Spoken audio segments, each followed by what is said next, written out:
There's early one in the pen, the July 16 drop, and they're March shorn. Now I'm going to pass it out to the Pole Dorset and the White Suffolk from the 20th of the 4th. They've been scanned in lamb. Every ewe in the mob's been scanned to have a lamb, and there is actually 15 that have got multiple. Way you go there on those, your money's mine. Only pen of scanned in lamb crossbred ewes here today. How much for of you? Start them if you will. Start them up if you will, how much? Wycheproof store sheep sale on Friday, saw 5,500 to 6,000 yarded.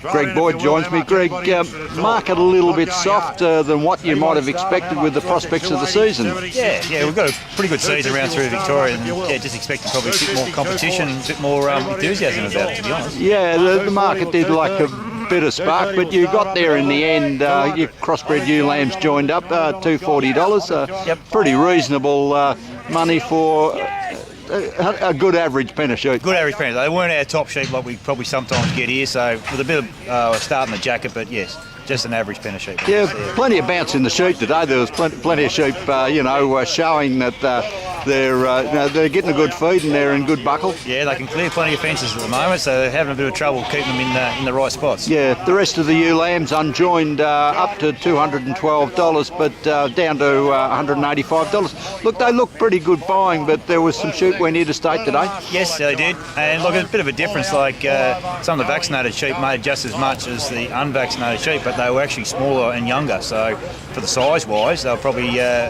dearer. Yeah, and for those people who were very interested, you had a drop, a pen of 17 drop ewe lambs here today, crossbred ewe lambs here today.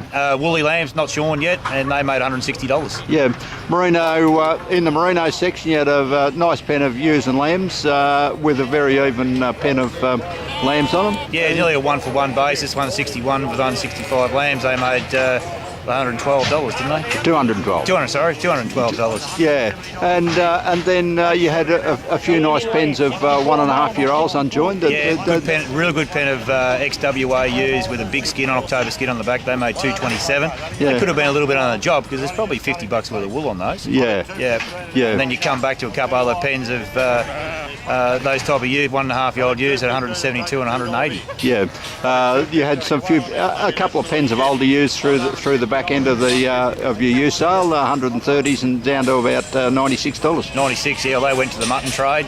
They were probably a genuine 6-year-old ewes, and the 5-year-old ewes have probably got another year. Well, they made $132, but they were good.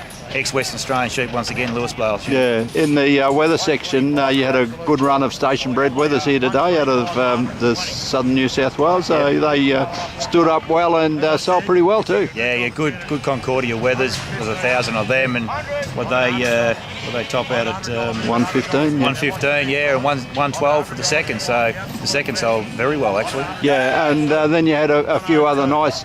Old Ashmore blood wethers at the back there, and they sold well, just about the $104 or $105. Yeah, I think the tops and seconds made the same money. The tops went to the butchers and the seconds went to the restockers at the same money, $105. Yeah, a good crowd in today, but just I don't know, as all the money's been expended on the crop with the promise, there's a bit of mice bait going out and a lot of urea, I'd say. Yeah, it probably has, but whether everyone's still got enough sheep and they want to sell a few off before they start going back again, like you've got to get rid of maybe some mutton before, like you sell your lambs, go through and wean any lambs and sell off old ewes first before you start going back and restocking. Maybe they're full enough. Yeah, the September sale will tell the story on how keen people are, and you'll have a pretty good lineup for that. That's when we have September, October, and even through November. That's when we get our top-notch sheep in, that's for sure. It's going to be a good spring season to look forward to, isn't it, Greg? I think so, yeah.